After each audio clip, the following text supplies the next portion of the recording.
Last week's video podcast addressed the growing issue of seller impersonation fraud and how realtors may be held liable for failure to verify the identity of their seller.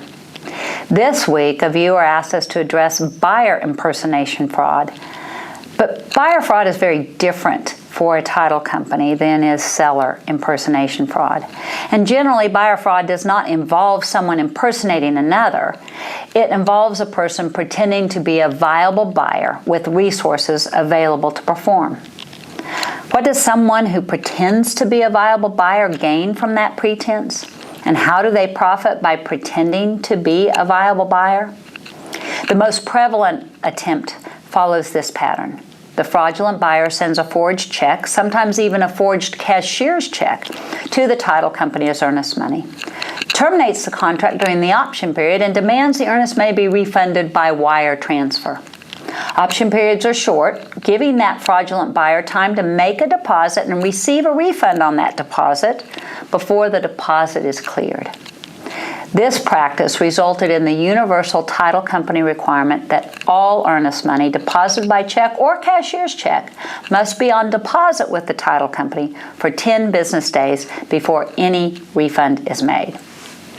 If the earnest money, of course, is wired to the title company can refund it immediately because it is already good funds. Another attempt to profit as a pretend buyer happened when we had a buyer tender a check to our title company for the full purchase price immediately upon the execution and delivery of the contract. The check was in lieu of a smaller earnest money deposit. That purchase price was $192,000.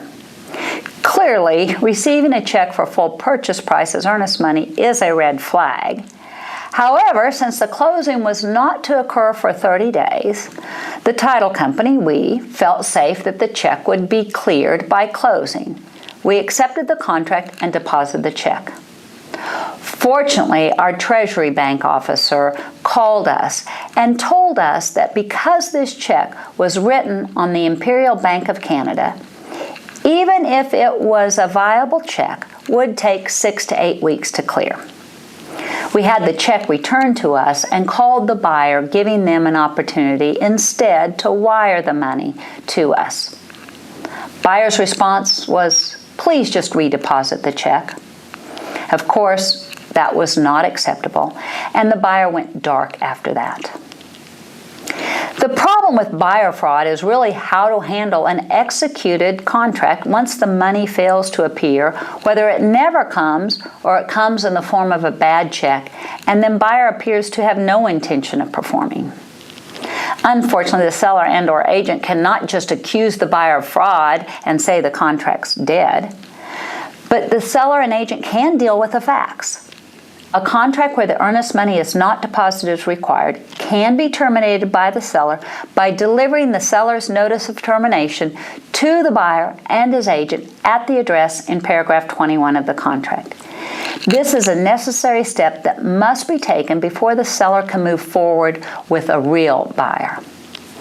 The question now goes back to the issue of agent liability. If a listing agent may be held liable for not verifying the person acting as seller is truly the seller, does a buyer's agent have liability for failure to make sure the buyer is not pretending to be a real buyer?